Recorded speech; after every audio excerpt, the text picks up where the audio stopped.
France Maghreb 2. Bien le bonjour chez vous, ravi de vous retrouver sur France Maghreb 2, c'est vendredi, c'est le grand forum qui démarre pour cette dernière de la semaine jusque 18h30 avec monsieur Jean-Marc Zébellus. Comment ça va JM? Ça va très bien Christophe, et toi comment vas-tu? Impeccable, merci beaucoup JM. Tout va bien, et aussi un grand salut, un grand coucou à tous les auditeurs et auditrices qui nous sommes fidèles. Notamment, on n'oublie pas Orléans, on était la dernière fois, nous avons eu un accueil très très chaleureux. Absolument. Alors, jusque 18h30 avec l'ami Amar tout à l'heure pour l'éphéméride bien sûr, la télé et le sport. Et on connaît maintenant les deux finales de l'Europa League et de la Champions League. Puisque hier Lyon est passé au travers. Pour le coup, c'est dommage, mais ils ont failli en tout cas y croire. Nous en reparlerons tout à l'heure avec Ralph Bécheny. Nous consacrons aussi les 10 dernières minutes au Libertad. Et puis nous allons ouvrir un dossier avec la collaboration d'une radio marseillaise, Radio Galère, pour parler d'un procès en appel qui avait fait sensation à l'époque pour parler des Chibani de la SNCF qui avaient gagné leur procès. Et la SNCF avait fait appel et a attendu la dernière minute pour faire appel. Ils avaient un mois pour faire appel. Et ils ont attendu jeudi le dernier jour à 23h30 pour annoncer qu'ils faisaient appel. Pour histoire de gagner du temps finalement, et le procès en appel a lieu ce lundi et ce mardi, donc nous allons y consacrer une large partie avec également des invités, un Chibani aussi qui viendra témoigner, et nous serons en direct avec Aziz de Radio Galère tout à l'heure à partir de 17h. Juste avant cela évidemment le zapping à commenter, plein de choses à évoquer, bien sûr. En marche, pas forcément pour Bayrou en ce moment, puisqu'il a l'impression de faire marche arrière. Le deal n'a pas forcément été respecté, c'est ce qu'il dit. Et on verra en tout cas ce qu'il en deviendra, des conséquences qui pourraient peut-être en découler. Et puis nous allons peut-être faire connaissance avec le futur Premier ministre. Bizarre, il a fait un discours hier de discours national et même international. Le maire du Havre, Édouard Philippe. On connaît bien donc ici. C'est pas dit encore. Ah bah non, c'est pas dit encore. Là, en tout cas, il y avait beaucoup de journalistes hier au Havre. Oui, mais comme d'habitude, nous sommes sous des pronostics. Seul monsieur Macron sait déjà qui il va nommer. Ça pourrait être une femme, comme ça pourrait être un homme. Nous sommes dans un cas de répartition entre femmes et hommes, une parité. Donc, je dis qu'il faut attendre. La question du jour, évidemment, en rapport avec le choix d'En Marche, de la République En Marche, de ne pas mettre de candidat face à Valls. Comment qualifiez-vous cette manœuvre de la République En Marche? Vous répondez à cette question sur la page Facebook France Maghreb 2. Côté musique, c'est Alpha Blondy, une chanson religieuse, c'est plutôt pas mal. Tiens, ça nous fait sentir que le Ramadan est pas très très loin. Voici monsieur Alpha Blondy sur France Maghreb 2. On vous souhaite la bienvenue. C'est parti donc jusque 18h30 sur France Maghreb 2 pour le grand forum, bien sûr, en direct et avec vous, pour vous saluer, vous accompagner et vous accueillir en direct au 01 40 33 9000. C'est le numéro de téléphone pour venir jusque nous si vous voulez venir parler, échanger, nous donner votre avis sur tout ce qui se passe, toute cette actualité, ma foi, très chargée. Il est parti, l'Alpha Blondy, on l'écoute, c'est parti. Le grand forum sur France Maghreb 2, merci d'être avec nous en direct jusque 18h30 avec Jean-Marc Zébellus aujourd'hui pour m'accompagner en ce vendredi après-midi, pour nous appeler, nous joindre 01 40 33 9000. La question du jour, comprenez-vous le fait de la République En Marche qui ne met pas de candidat face à Manuel Valls dans sa circonscription? Qu'en pensez-vous? Eh bien, Kamel nous dit En Marche ne veut pas entrer en conflit ni avec Valls ni avec le PS, sachant que ce dernier mettra un candidat face à lui contre LXPM. Bon, je comprends pas tout, mais bon, en tout cas c'est que le commentaire de Kamel. Et puis tiens, Safi qui nous dit moi je trouve que c'est une très bonne idée. Je pense qu'En Marche veut faire subir la dernière humiliation à Valls par les urnes. Mais ils mettent pas de candidat face à Valls. Non, ils mettent pas de candidat face à Valls. Il y a aussi le calcul qui consistera à dire que, pour l'instant, monsieur Valls, sur sa circonscription, je pense qu'il a des chances d'être élu. Je pense que les gens. Qu'est-ce qui te fait dire ça? Je pense que ça n'a plus rien à voir. On n'est plus sur une élection nationale, on est sur une élection qui concerne une circonscription, c'est-à-dire qui regroupe quelques communes. Je pense que sur la région, le secteur, sa circonscription, les gens sont assez satisfaits de lui par rapport à ce qu'il a réalisé en tant que maire. Donc, et je pense que En Marche ils sont très intelligents dans la mesure où ils sachent que le candidat qu'ils vont mettre va pas forcément avoir gain de cause face à lui. Donc, je pense qu'ils sont prudents à ce niveau-là et que c'est des calculs politiques encore une fois. Allez, on passe au zapping, c'est parti.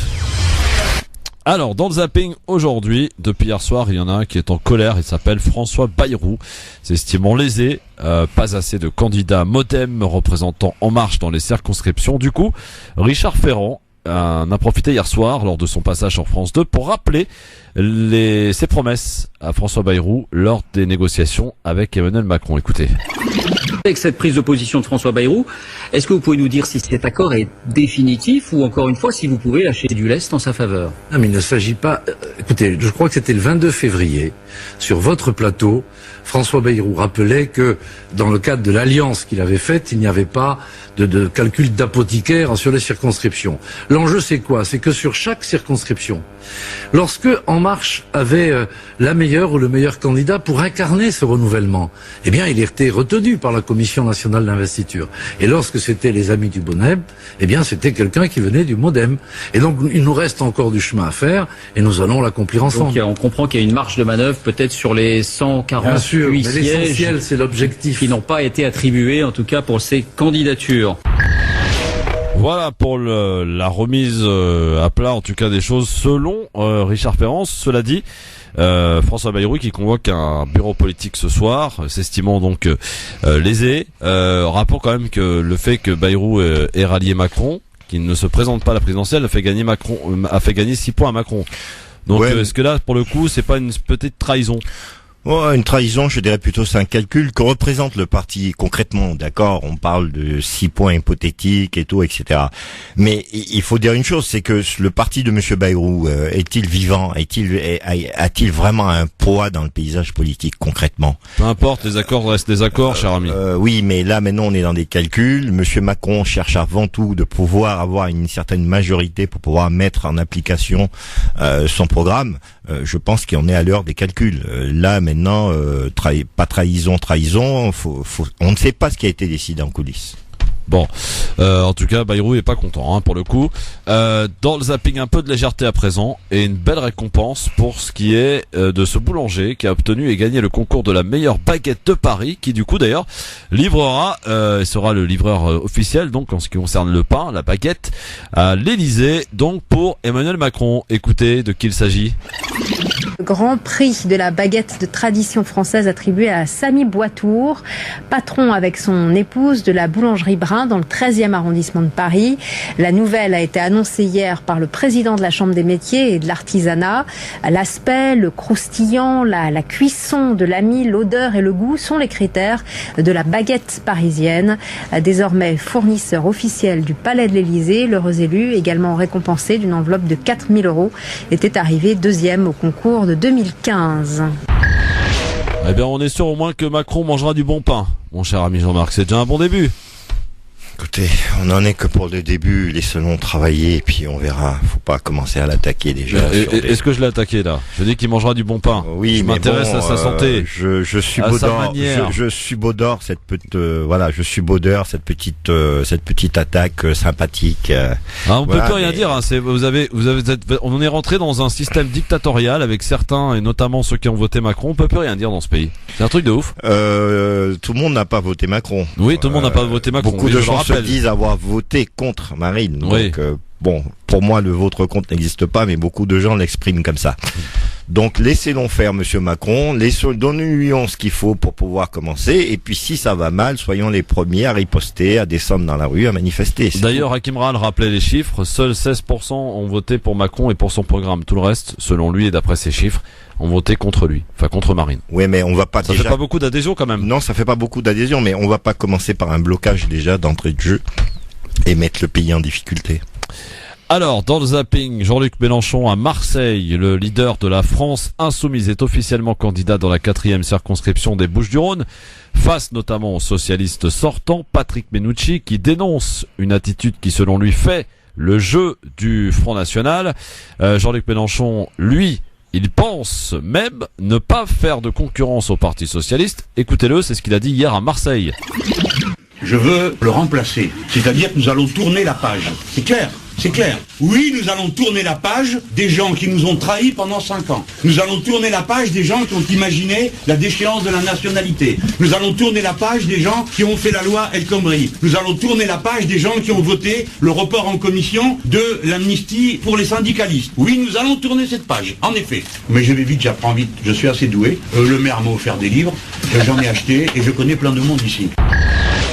Autrement dit, pas de parachutage d'ailleurs, comme il l'a dit dans un tweet. On est tous des parachutés d'ailleurs dans tout le pays. Non, mais c'est un parachutage. Il n'y a pas de passeport à avoir. C'est un Non, mais ça, c'est un parachutage. Il a dit on est tous des parachutés. Oui, mais d'accord, ok. Mais à un moment donné, il faut arrêter, il faut reconnaître les choses. Il est parachuté, il assume.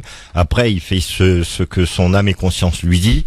Et il faut aussi faire dégager les gens qui ont des taux d'abstentéisme très importants. Voilà. C'est-à-dire, tu accuses là, vas-y. Notamment Monsieur Mélenchon en tant que député européen, qui a un taux d'absentéisme très important, c'est tout. À un moment donné, on doit pas être dans. Il faut penser à l'intérêt de la nation. D'ailleurs, je pose une question. J'ai aucunement la prétention d'avoir la réponse. C'est pour ça que je la pose la question. Si toutefois il est élu député, est-ce qu'il faudra qu'il démissionne de son poste de député européen ou est-ce qu'il peut cumuler les deux? Je pense pas qu'il puisse cumuler les deux. Donc il faudra qu'il fasse un choix. Oui, très bien. Fait. Bon, affaire à suivre en tout cas. Quoi qu'il en soit, Jean-Luc Mélenchon entend aller jusqu'au bout, mener le combat face à Menucci, qui est pas content du tout de voir arriver Mélenchon face à lui. Hein. Voilà. C'est normal. Pourquoi c'est normal? C'est normal. Il y a d'autres endroits où si le but est vraiment de combattre le Front National, lui il est en place, il fait ce qu'il a à faire. Moi je suis pas un partisan de ce monsieur. Il a pas dit qu'il était là pour battre le Front National. Il a expliqué pourquoi il était là. Est-ce que oui, mais bon, aller pour s'attaquer à une personne, je pense qu'il faut penser à un moment donné. Non, mais pourquoi s'attaquer à un parti? On fait de la politique pas pour s'attaquer aux autres. On fait de la politique pour pouvoir ramener quelque chose de supplémentaire à la vie des citoyens. Dans l'intérêt. Mais c'est pas ça. C'est pas le fait d'être député dans le coin. On est sur des revanches. C'est pas ça qui va faire avancer le pays. Et ce pays est bloqué à cause de ça. Les gens sont en train de régler des comptes entre nous, le peuple. On n'a pas besoin de ça. Ce qu'on veut, c'est que la vie soit meilleure. C'est qu'on nous apporte des solutions. Que ces députés élus fassent des lois qui vont dans le sens pour lequel on leur a donné mandature. Bon, allez, on va prendre l'avis de Karim qui est avec nous, 01 40 33 9000. Salut Karim. Bonsoir Christophe, bonsoir Jean-Marc. Bonsoir Karim. Jean-Marc, je voudrais juste, j'ai pas vérifié, mais il me semble que tu as tort sur un point, mais il faudra que quelqu'un nous départage. Je pense que Valls n'est plus maire. Non, il est plus maire. Non, j'ai dit pour le travail qu'il a fait en tant que maire. Il est plus maire. Il est plus maire depuis un moment d'ailleurs. Depuis un petit moment, hein. Pardon? Ça fait un moment qu'il est plus maire. Oui, et donc n'oublie pas que même s'il n'a pas, comment il s'appelle, quelqu'un d'En Marche devant lui, il aura les autres candidats, et je t'annonce comment il s'appelle, Mélenchon est arrivé premier. Oui, à Ivry, oui, absolument. Oui. Non, ce que je suis en train de dire, que sur sa circonscription, il est pas si mal vu que ça. Non, mais tu plaisantes. Attends, je vais t'emmener à Ivry, tu vas voir s'il est pas mal vu. Entre ce que les gens disent dans la rue et entre ce que les gens disent dans la rue et la réalité des choses, beaucoup de gens reconnaissent qu'il a fait du bien à la ville. Qui là-bas, à Ivry, beaucoup de gens le disent. À Ivry, beaucoup de gens le disent. Même quand il a eu ses propos, même quand il a eu ses propos racistes, les gens l'ont défendu. Quand il a dit qu'il y a trop de noirs sur le marché dans l'émission notamment, beaucoup de gens l'ont défendu. Personne dans sa ville l'a condamné. Personne n'a fait payer ça. Bon, ami d'Evry, appelez parce que franchement c'est pas ce qu'on entend, hein, mais bon. Je vais te dire, j'ai écouté une autre émission, tu sais moi, où un avocat dont le nom m'échappe a ramené un dossier de 40 pages. Oui. Prouvant qu'il a tout fait pour bloquer toute ouverture de commerce halal dans sa ville. Je suis d'accord. Mais je voudrais juste finir mon propos. Et le problème, c'est que on n'a pas pu l'attaquer parce que c'était le Premier ministre et qu'il bénéficiait d'une d'une immunité. Oui, en tant que parlementaire, il a une immunité, on peut pas l'attaquer. C'est scandaleux. Donc, ce que je voulais te dire, c'est que je suis d'accord avec toi. Lui, des gens de tous les autres partis. Par contre, il y a une chose que je voudrais savoir, c'est est-ce qu'il sera sous l'étiquette PS, parce que s'il l'est pas, parce qu'il y a une mesure d'exclusion, avec quel budget il va fonctionner, parce qu'une campagne ça coûte. En tout cas, toujours est-il que moi, je voudrais bien qu'il soit battu. C'est mon souhait. Mais moi aussi, c'est mon souhait. Mais c'est mon souhait. Mais je suis en train de te dire. Puis on verra bien ce que diront les gens. Après. Voilà, la réalité du terrain, souvent, c'est pas toujours la même chose. Mais bien sûr, si c'est mon souhait. Mais n'oublions pas que bon, voilà. On parle pas de la même réalité, mon cher ami Jean-Marc. Pardon de te n'oublions dire. pas que les gens, non mais. Qui connaît le terrain, je sais pas. Non, mais là, on n'est plus vraiment sur une élection nationale. Oui, on est d'accord. Peut-être. Donc c'est totalement différent. C'est comme quand vous allez parler à certaines personnes du PS qui est considéré comme mort. Ben, au niveau des différentes collectivités, il y a des gens qui sont satisfaits de leur maire PS. Moi, j'aimerais bien qu'il se présente sous l'étiquette PS d'un parti qu'il a dit un parti mort. C'est des propos qu'il a tenus sur RTL mardi dernier. Hein. Voilà. Donc on serait plus à une controverse de sa part, à une contradiction de sa part. Manuel Valls est vraiment prêt à tout pour s'infliger une nouvelle humiliation, et je crois qu'il en sera parce que on n'a pas le même retour de terrain, cher Jean-Marc. Je peux t'assurer qu'à Évry, il est détesté. Il s'est attaqué à tout. Il s'est attaqué aux Noirs, il s'est attaqué aux musulmans, il s'est attaqué à tout, cet homme. Je veux dire, il est pas à son coup d'essai. Je suis pas du tout en train de vendre cet homme. Au contraire, je serais content que cet homme soit battu et soit définitivement exclu du paysage politique. Bien sûr. Samir. Bonsoir Samir. Bonsoir à tous, salut, aux auditeurs et Christophe, Jean-Marc. Vous m'entendez? Oui, bien sûr. Parfaitement. Alors je suis un peu d'accord avec Jean-Marc, c'est-à-dire que quand une commune où on le voit avec Dupont-Aignan en fait, qui est dans sa commune très plébiscitée, je crois qu'il est d'une commune du 91, et pour autant, je veux dire, les gens de sa commune ne l'ont pas suivi et ont voté en masse Macron. Donc il peut y avoir des fois en fait des mais en quoi t'es d'accord avec Jean-Marc alors, Samir? Non mais oui. En quoi t'es d'accord avec Jean-Marc, puisque t'es en train de dire que le maire de Hyères, donc qui est une petite commune à contre Brunois et Montgeron pour bien décrire un petit peu aux auditeurs, dont il est le maire du Pont-Aignan, je peux t'assurer que quand il a rallié Marine Le Pen, les habitants d'Hyères sont sortis dans la rue. Il y avait 400 personnes dans la rue. C'est ce que je viens de dire. Ouais. Et ça, il va le payer, ça aussi. Le destin d'un homme national, je veux dire, sur le plan national, n'est pas le même. Différent du destin d'un homme sur sa commune. C'est ce que je dis. Et qu'un homme à Ivry comme Manuel Valls peut être plébiscité, mais sur le plan national, je suis d'accord. Aujourd'hui, Manuel Valls, il est autant détesté que BHL ou d'autres hommes politiques, quoi. Bien sûr. Le lapsus. Mais il n'a pas plus de légitimité à Ivry qu'il en a sur le plan national, je peux vous garantir ça. Mais il faut pas oublier, parce que l'auditeur précédent rappelait que c'était celui qui s'était levé contre l'ouverture en fait de magasins halal. Et contre les Noirs sur les marchés. Les marchés, mais c'était aussi celui qui était pour la Palestine quand il était maire et quand ça lui servait. Parce qui a planté des arbres. Et qui, sur le plan national, a retourné sa veste et et nous a confié qu'il était éternellement lié à Israël et sa femme était juive, donc il était éternellement lié à Israël de par sa femme. Exactement, c'est ça. Pourtant, c'est le seul point avec lequel je suis d'accord avec Jean-Marc. Je voulais dire à Jean-Marc que non, justement, moi je suis pas d'accord parce que tu disais juste précédemment, je te tutoie, excuse-moi, mais non, mais il y a pas de souci là. Que en fait, il fallait pas mettre le pays en difficulté, tout ça. Mais non, je veux dire, les lois que va faire passer Macron là par décret cet été. Ordonnance. C'est pire. C'est même pire, oui. C'est quand même des lois qui vont nous impliquer pendant peut-être des années et des années et des années, qui vont impliquer nos enfants et qui sont des lois, je veux dire, scélérates, quoi, quelque part. Parce que sur l'assurance maladie, il faut à un moment donné, qu'il y ait une opposition, une résistance dès le début. Parce que si on lui donne un blanc-seing, surtout qu'il a une légitimité qui est faible, Macron, il faut le dire, parce que aujourd'hui tout le monde se sent lésé. Avant, il y avait la droite et la gauche, le Parti républicain, l'UMP et le Parti socialiste, qui s'était on était sur un bipartisme. Nous étions sur un bipartisme, bien sûr. Tantôt un, tantôt l'autre. Le bipartisme. Donc aujourd'hui, Hollande n'a pas voulu laisser le pouvoir à la droite et finalement a sorti une sorte de candidat à Macron pour s'assurer que la gauche reste au pouvoir. C'est son 49-3 Hollande, celui-là, c'est Macron.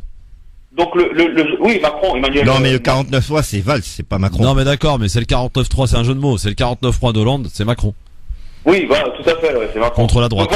Donc pour dire qu'à un moment donné, je suis pas d'accord avec Jean-Marc sur le fait que ça va mettre le pays en difficulté. Non, tôt ou tard, je crois qu'on croyait avoir vu le pire avec Sarkozy, On a vu le pire avec Hollande, et je pense qu'on croyait avoir vu le pire avec Hollande, et on va avoir le pire malheureusement avec Macron. Samir, je comprends tout à fait ce que tu dis. Moi, mon propos, oui, mais tu le partages pas. Non, mais je respecte. Ouais. Il faut respecter la vie des gens, et en écoutant les gens, on apprend beaucoup, parce que on sait pas tout, et c'est l'humilité qui fait qu'on est obligé de tenir compte de ce que disent les gens. Aujourd'hui, si on rentre dans une coalition, ça peut être aussi compliqué. C'est-à-dire que si on est dans une coalition parlementaire, à l'italienne comme on a connu, ça peut créer aussi des problèmes où le Parlement change tout le temps. Voilà. Donc on est dans un imbroglio. J'entends ce que tu dis, c'est vrai, c'est tout à fait légitime ce que tu dis. Je l'entends, mais à un moment donné, il va falloir qu'on fasse des choix. Il va falloir qu'il y ait des compromis qui se fassent justement. Tout à fait d'accord. Bien sûr, ça peut aussi être un danger qu'il ait aussi les mains, et ça peut aussi être un problème qu'il n'ait pas les mains libres. Samir, est-ce que t'as fait ton choix pour les législatives, toi? Pas encore. C'est sûr que je vais aller voter, mais je sais pas encore. J'attends un petit peu parce que voilà, on a encore un mois pour réfléchir. Tout à fait. Moi, j'avais voté pour Asselineau au premier tour. J'ai voté blanc au second tour, et là, je sais pas encore. Mais après, concernant les histoires de parachutage, j'ai envie de dire que voilà, que les problématiques à Marseille sont souvent les mêmes problématiques qu'en Île-de-France, et que on n'est pas dans un grand pays où, dans toute la France. Je veux dire, aux États-Unis, quand on passe de New York à Los Angeles, c'est deux réalités complètement différentes. On passe d'un monde à un autre. C'est vraiment deux. Tandis que passer de Paris à Marseille, je pense pas que les problématiques de chômage, de quartiers délaissés, de précarité, tout ça soient vraiment différentes. Donc quelque part, j'arrive à comprendre. Si, Marseille, c'est quand même un peu différent au niveau du chômage, au niveau de la précarité. On a quand même un taux plus important sur Marseille de chômage au niveau de l'économie. On a quand même du souci, on a notamment un nouveau chroniqueur qui nous rejoint, qui est sur Paris justement, parce que il a plus de boulot dans le coin. Marseille aussi a quand même beaucoup plus de problèmes que la région Île-de-France. Ensuite, le problème du parachutage, c'est autre chose. C'est pas forcément un parlementaire qui va être en mesure de régler les problèmes de la ville. Bon, eh bien, merci Samir. Samir, il faut qu'on avance. Oui. Je pense que Mélenchon, quand il est parti en fait à Hénin-Beaumont, qui est vraiment un des fiefs du Front National, il pensait pas qu'il allait se manger vraiment une grosse défaite, qu'il allait vraiment. Donc là, l'idée d'aller à Marseille, et on le sait, c'est d'être. Non mais à tous ceux et toutes celles, Samir, qui disent oui, il veut pas aller affronter le Front National, ça a été le premier à le faire, donc arrêtez vos leçons de morale, quoi. Non mais c'est pas une leçon de morale, c'est un constat. C'est parce qu'on entend ça dans les médias, on entend que ça depuis quelques jours. Oui, Mélenchon ne prend pas de risque, Mélenchon ne va pas affronter le Front National. Il l'a fait avant tout le monde. Mais c'est un constat, et il a perdu. Oui, il a perdu. Voilà. Donc il fait carrière, Mélenchon, 30 ans qu'il est en politique, qui gagne sa vie qu'avec la politique. Et aujourd'hui, il a envie clairement, il l'a dit, d'ailleurs on l'a écouté dans le zapping, il a envie de se débarrasser de ce parti qui a mis la France. Mais il est qui pour se débarrasser d'un parti? Il était dans le parti, c'est le parti qui l'a formaté. Juste pour finir, excuse-moi. Je t'en prie. C'est-à-dire que parce que Mélenchon, voilà, il a des qualités, il a des défauts. On peut l'apprécier, ne pas l'apprécier. Lui-même, voilà, c'est un personnage qui clive.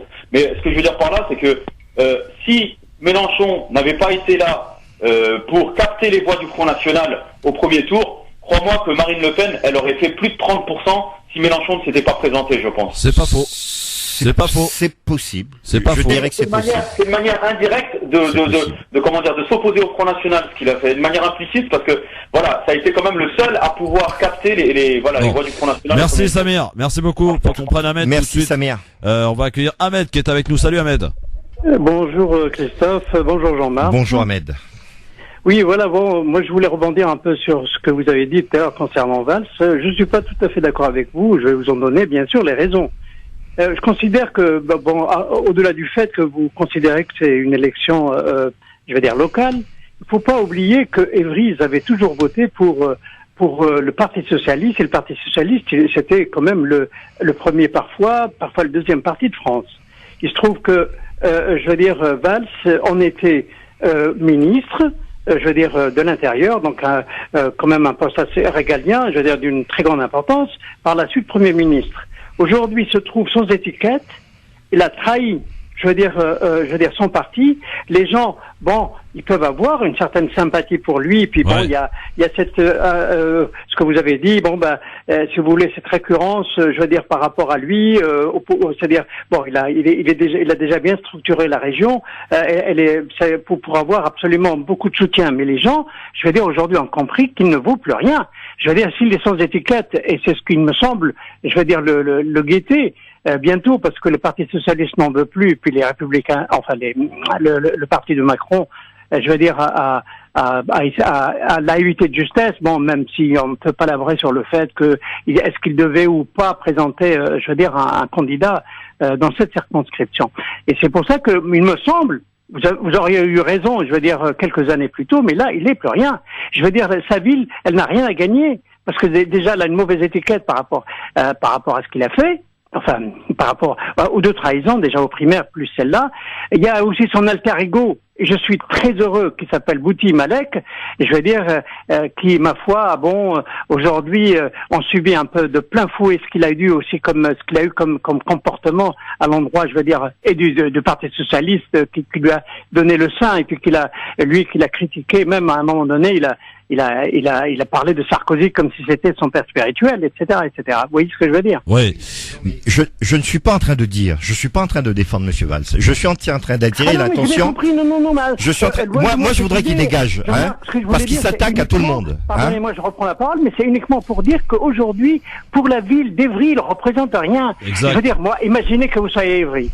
Vous allez avoir un candidat qui a été ministre, Premier ministre, qui a pratiquement, je veux dire, il a tutoyé un peu la présidence, et qui aujourd'hui plus rien. Il a trahi 2 fois. Et en plus, je vous dis, il représente personne, il représente que lui-même, sans étiquette. C'est ça ce que je voulais dire, Jean-Marc. Oui, mais pas parce que la manière dont vous avez analysé, c'est une très bonne analyse. Mais parce que ce que la je veux... situation aujourd'hui n'est pas celle qui était hier. Voilà Non, mais je suis d'accord. Mais je dis, attention, ce n'est pas dit qu'il est mort sur sa circonscription. C'est tout ce que je dis. Moi, je te le garantis. Moi, j'aimerais, je le souhaiterais, mais de notre côté, comme je dis, quand on parle d'élections législatives, c'est pas une élection nationale. Donc, il faudra en tenir compte. Voilà. Attendez. Oui, Ahmed, il faut qu'on y aille parce qu'on a la pub, mais c'est mal considérer et mal connaître les habitants d'Évry. Et comme l'a rappelé très justement Ahmed, Évry a toujours voté à gauche, donc Parti socialiste. Il se trouve que Manuel Valls était le candidat du Parti socialiste. Aujourd'hui, avec tout ce qui s'est passé et toutes les affaires qui concernent Manuel Valls, tous ces discours, ces phrases, ces sorties, les habitants d'Évry, ces propos, les habitants d'Évry ne sont pas plus bêtes que les autres, islamophobes, le faire sanctionner. Voilà. C'est profond, xénophobe, islamophobe, bien sûr. Si vous permettez, les partis maintenant sont morts et enterrés. C'est clair. Les mouvements qui marchent. Vous voyez? Ouais. Oui, mais je vais dire juste une chose. Moi, je me méfie d'une chose, parce que beaucoup de partis sont morts. Les partis sont peut-être morts, mais ils ont encore du poids en sous-marin. C'est-à-dire que... Regardez le PSU, qui vaut plus rien, etc. Mais attention. Macron, arrêtons de supputer. Laissons-le d'abord. Ça, je suis d'accord. S'installer. Je suis d'accord. Bon, exactement. Merci, Ahmed. On est d'accord, Ahmed. Merci. On est tout de suite pub, fin du zapping dans un instant, puis on va démarrer notre émission spéciale concernant les Chibani. Et toute sa région. France Maghreb 2, France Maghreb 2. Le grand forum avec monsieur Zébélus Jean-Marc qui est avec nous. Et avant, dans 5 minutes, on va évidemment faire un focus sur cette affaire de la SNCF, des Chibani de la SNCF qui avaient obtenu gain de cause lors du premier procès, puisque la SNCF a fait appel et le procès en appel a lieu ce lundi et ce mardi. Donc cela mérite que l'on s'en fasse l'écho de ce qui se passe, d'avoir tous les tenants et les aboutissants de cette affaire, bien entendu. Alors, dans le zapping, bien sûr, image effrayante diffusée dans le cadre de reportage d'envoyé spécial, Jean-Marc. Hier, des enfants, la nouvelle arme utilisée par Daesh, prêts à tuer leur propre famille, leurs propres parents. C'est ce qu'on a pu voir hier. Écoutez. Assad, 12 ans, et Amjad, 13 ans. Les voici avant leur capture. Chacun au volant d'une voiture bourrée d'explosifs, ils s'apprêtent à mener 2 opérations kamikazes. Ces yézidis convertis de force menacent jusqu'à leur famille. Nous souhaitons frapper les ennemis de Dieu, les faire exploser, même si ce sont nos propres parents. Si Dieu le veut, nous allons frapper les mécréants.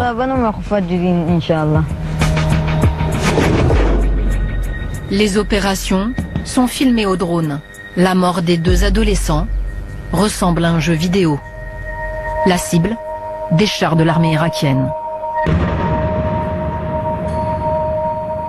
C'était à Mossoul, en janvier dernier. Voilà, un reportage qui était effrayant, hein. Je l'ai vu entièrement, franchement. Je veux dire, c'est plus qu'effrayant, et il y a un petit truc à un niveau beaucoup plus petit, beaucoup plus infime, c'est qu'aujourd'hui, on a pas mal de personnes qui remettent en question l'islam de leurs parents sur le territoire national, en disant que nos parents, voilà, ils faisaient pas ci, ils faisaient pas ça, ils font pas le beau islam, et puis c'est infime, c'est minoritaire, mais ça laisse supposer au plus haut niveau, si on n'est pas vigilant, ce qui peut se passer.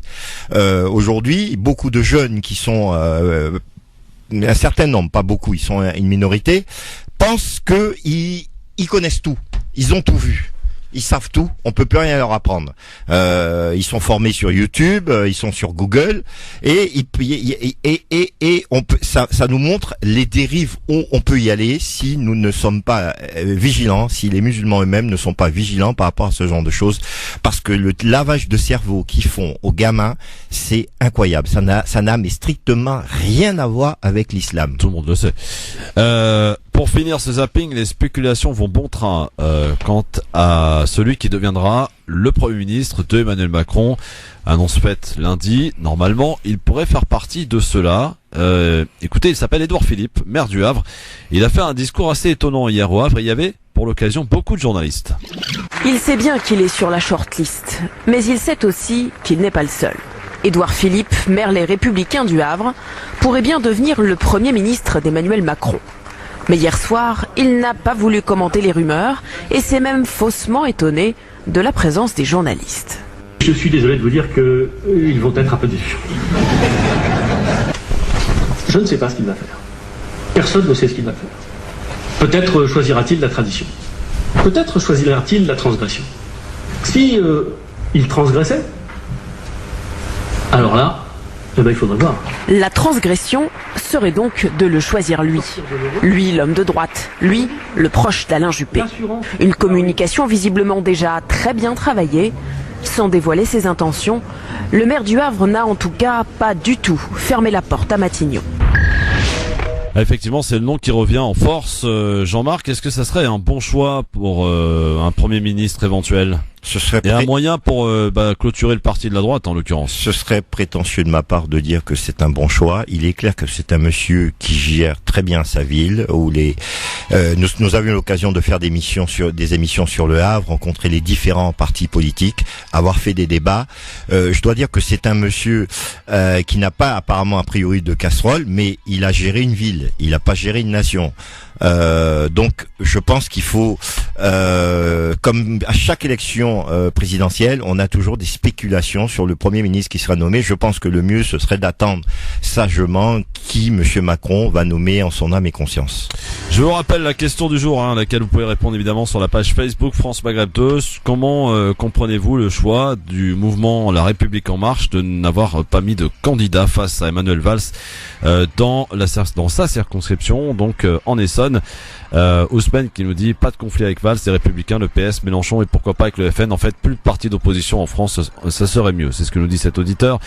Et puis tiens, Rafik qui nous dit je trouve que c'est le premier acte de trahison de Macron. On attend la suite avec impatience. Et puis également Chalben qui nous dit oui, une autre humiliation après les élections car il est détestable à Ivry. Il est détesté à Ivry plutôt. C'est ce que nous dit cet auditeur. Et puis un dernier petit commentaire signé Henri qui nous dit Valls ferait mieux d'aller se présenter à Tel Aviv. Voilà. Donc en tout cas, pour vos commentaires qui sont nombreux, n'hésitez pas à continuer à nous les adresser bien sûr sur France Maghreb 2 pour bien sûr répondre à cette question sur la page Facebook France Maghreb 2.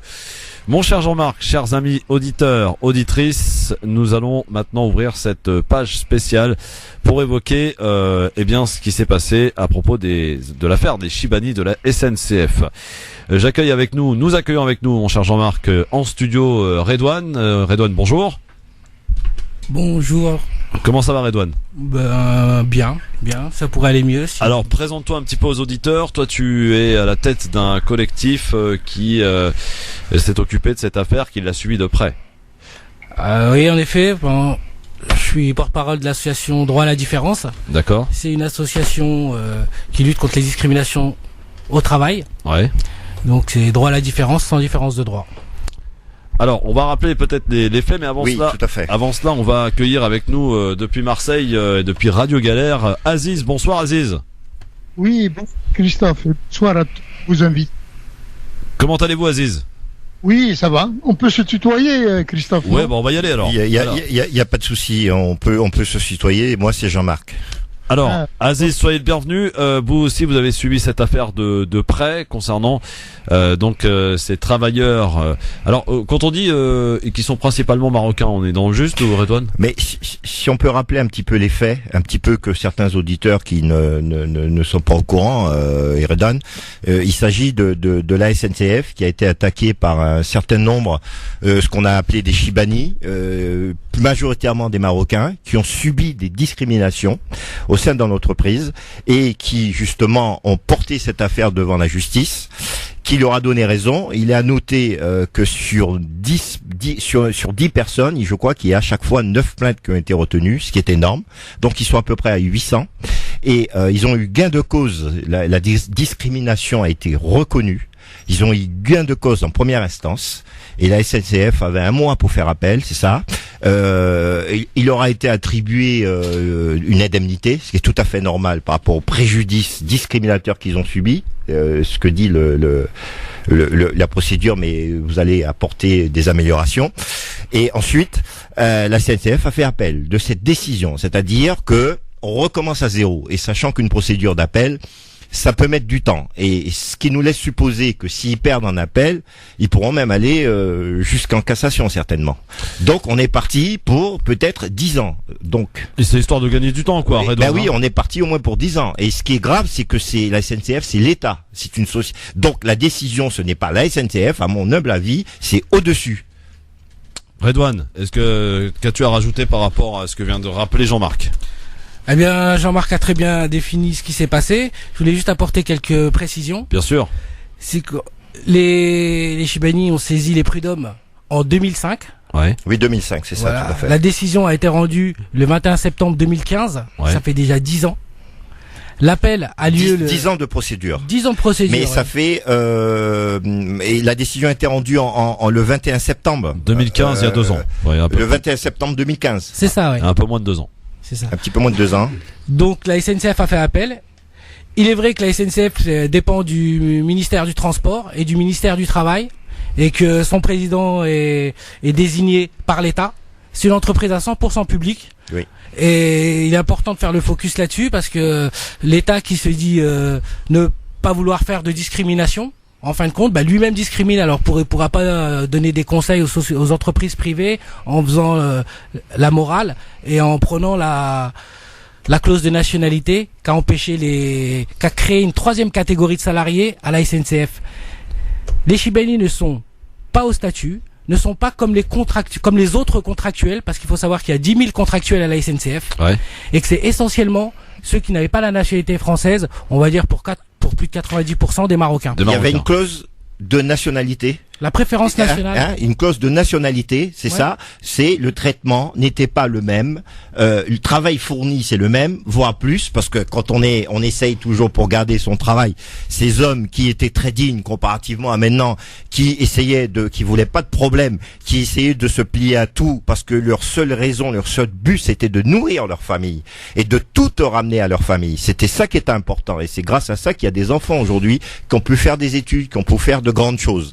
Donc ils s'écrasaient pas, mais ils essayaient, dans l'intérêt de leur famille, d'accepter les choses. Mais la loi aujourd'hui est ce qu'elle est. Il est tout à fait normal qu'ils demandent à ce que on reconnaisse ça, et c'est très très grave. Alors avant de donner la parole à des Chibani qui sont avec nous, mon cher Redouane, on va peut-être aller du côté de Marseille pour avoir un petit aperçu sur tout ce qui a été dit depuis le début de cette émission. Aziz, ton ressenti, puisque toi aussi tu as suivi cette affaire de très près.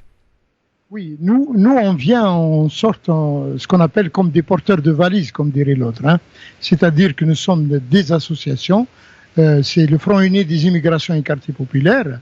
Et on vient là pour essayer de peser, parce que il s'agit de ce qu'on appelle de créer un rapport de force. Hein. C'est ça qu'il faut, et alerter le plus largement public, le plus largement l'opinion publique. C'est ça notre rôle en tant qu'associatif, en tant que militant associatif, et appeler les gens à dire qu'il y a une injustice et on a envie que cette injustice soit réparée. Et ça d'un côté, de l'autre côté, et on a envie aussi d'interpeller les syndicats, parce que ce sont des travailleurs, hein, c'est des gens qui ont côtoyé des syndiqués, qui ont côtoyé eux-mêmes, ils étaient à un certain moment, je parle sous le contrôle d'un certain nombre, étaient syndiqués, et on déplore quand même cette absence ou bien cette attitude un peu timorée des syndicats dans cette affaire-là, qui est quand même une affaire qui concernait des salariés, parce que des anciens salariés, et jusqu'à maintenant, il y a des retraités syndiqués, il fallait que les syndicats aussi s'engagent dans cette affaire. Et c'est pour ça que nous, par exemple, quand on appelle à des manifestations, à des rassemblements à la veille de ce procès-là, on s'adresse aussi de manière générale à l'opinion publique, et on s'adresse aussi aux syndicats pour avoir un écho de ce côté-là. Voilà. Très bien. Alors Edouard, tu vas nous présenter les personnes qui t'accompagnent, si tu le veux bien. Oui, alors j'ai à ma gauche Monsieur Khlifi. Salam alaikum, Monsieur Khlifi. Bienvenue. Alors, Monsieur Khalifi, racontez-nous, présentez-vous un peu aux auditeurs, racontez-nous un peu votre parcours, ce pourquoi vous avez fait partie de ceux qui ont attaqué la SNCF. Voilà, je vous remercie d'abord de m'avoir accueilli dans cette radio et de me donner la parole. Je m'appelle Khlifi Lassen, je suis marocain, j'ai la nationalité française, ouais. Donc je suis parti du Maroc en 1974 sur la demande faite au bureau d'immigration au Maroc. Donc ils ont lancé l'appel, j'étais volontaire, bien sûr, pour venir dans ce beau pays qu'on a aimé avant de venir. Parce que la France, on était quand même sous protectorat, on connaissait déjà la culture française. Tous les jeunes avaient hâte de rejoindre la France, mais légalement. Ouais. Donc la SNCF a fait la demande, la France en général, parce que dans la demande qui a été faite au Maroc, il y avait plusieurs branches. Il y avait l'agriculture, il y avait les eaux et forêts, il y avait les travaux publics dans la SNCF. Donc, les critères de la SNCF, déjà, c'était, il fallait savoir parler français et écrire. D'accord. Parce que dans les plaidoiries de la SNCF aujourd'hui, on dit les gens, s'ils sont campés sur leur position, s'ils sont restés dans leur position, c'est parce qu'ils savaient ni lire ni écrire. Donc on démentit, et les preuves sont là. Il y a des gens parmi nous, des auxiliaires comme moi, qui ont fini qualif D, qu'ils auraient pu finir qualif E, qualif F. Oui, mais par rapport au contrat, c'était pas possible qu'ils ont fait signer. Hein, c'est ça, c'est la discrimination. Dans le contrat qu'on avait, oui. Je m'excuse de vous couper. Non, je vous en prie. Dans le contrat qu'on avait reçu au Maroc, c'était travail égal, salaire égal. Ah, okay. On avait la promesse qu'on serait traité sur le même pied d'égalité que le titulaire, que les Français d'origine. En fait, vous ne serez pas des assimilés fonctionnaires, mais vous auriez eu pas un contrat de droit public, mais un contrat de droit privé. Parce que la société, c'est une entreprise publique. Voilà, exactement. Même les Français d'origine, ils n'avaient pas le statut fonctionnaire. Non, assimilés. Voilà. Tout à fait. Donc nous, on nous avait réservé un autre sort. Oui, on vous avait fait des contractuels, en fait, de droit privé. Voilà. Vous étiez à peu près 2000 pour la SNCF. Oui, moi je suis personnellement venu dans un groupe de 22 personnes. Voilà, ils ont pris 2000 au total. Pour l'établissement de Montreux, dans le 77, en Seine-et-Marne. Monsieur Khalifi, qu'est-ce que vous avez ressenti quand ce procès dont le verdict a été rendu et que la SNCF a été condamnée? C'était quoi? C'était du soulagement? C'était une sorte de réparation? Bien sûr, déjà moralement, ça fait une reconnaissance. Ouais. Donc, la justice française a reconnu à approuver la discrimination. Donc c'est une fierté pour nous. Déjà la réparation pécuniaire, ça passe en second lieu. Ouais, Mais le problème, c'est l'État-nation française. Aujourd'hui, c'est la mère patrie, c'est ma mère patrie. Tout à fait. Donc, cette mère patrie-là, moi, dans ma tête, je me dis, tiens, elle a des enfants légaux, mais elle a adopté d'autres. Et en rentrant sur le sol français, elle a donné plein de pouvoirs et plein de droits aux enfants originaux, et les adoptés, on les a oubliés. Oui, parce que d'après ce que je sais, c'est que sur ce qu'ils ont fait un contrat en fait où les cheminots, vous étiez considérés comme des cheminots à part entière, ça il y a pas de souci, mais ils avaient stipulé que vous ne pouviez pas accéder au statut administratif de cadre permanent, c'est-à-dire vous étiez à durée indéterminée, vous étiez pris pour tout le temps, mais que vous ne pouvez pas accepter au statut administratif de cadre permanent ou agent au statut. Ça, c'est un problème. Oui. Comme vous dites, c'est de la discrimination parce que vous effectuez le même nombre d'heures, le même travail et il n'y a pas de reconnaissance. Et par rapport aux retraites aussi, monsieur Khalifi. Tout à fait. Alors là, on va en parler, c'est pire. Non, je vais vous raconter l'histoire de la discrimination. Ça s'arrête pas là. Parce que dès qu'on est rentré sur le sol français, on nous a accueillis comme il faut. On nous a fait la morale. Il faut être sérieux. Il faut être ceci, cela. Donc nous, on a accepté le deal. Maintenant, point de vue, avancement dans la carrière. Négatif. On n'a pas d'avancée. Donc la couverture sociale, on n'avait pas la même couverture sociale que les titulaires. Pas de sécu. Nous on était à la sécu. Eux ils étaient à la caisse de prévoyance. Ah oui d'accord. Caisse de prévoyance. Voilà. Ils ne cotisaient pas eux-mêmes aux caisses de santé et de prévoyance. Oui, monsieur Khalifi, allez-y. Donc on avait plein d'autres droits qu'on n'avait pas, que les titulaires avaient. Ça ne serait qu'une petite prime de résidence. Donc les titulaires, ils l'avaient à part sur la fiche de paye, elle apparaît à part. Nous, quand on réclamait, on mettait la pression, on dit c'est pas normal, on nous dit elle est inclue dans le salaire. Mais quand j'ai fait mon calcul, premier calcul, je leur ai prouvé par A plus B que j'étais payé en dessous du SMIC. Ça leur a pas fait plaisir. Ils m'ont dit bon, si vous êtes pas content, vous savez ce qui vous attend. Tout à fait. Donc, prise en chantage. J'avais le choix du chantage. J'avais le choix ou de rester à la SNCF ou de partir. Moi, quand je me suis rendu compte en 78, il y avait déjà la crise de l'emploi. Donc moi, je me suis attaché à la France. Je me suis attaché à mon travail. Et j'avais une responsabilité familiale. Donc j'ai dit, bon, un choix à faire. Je continue à travailler, mais je continue à revendiquer. À lutter. Donc on a commencé à lutter, on a commencé à mettre la pression. Les syndicats se sont mis pour nous un petit peu pour déjà récolter les timbres, les cotisations.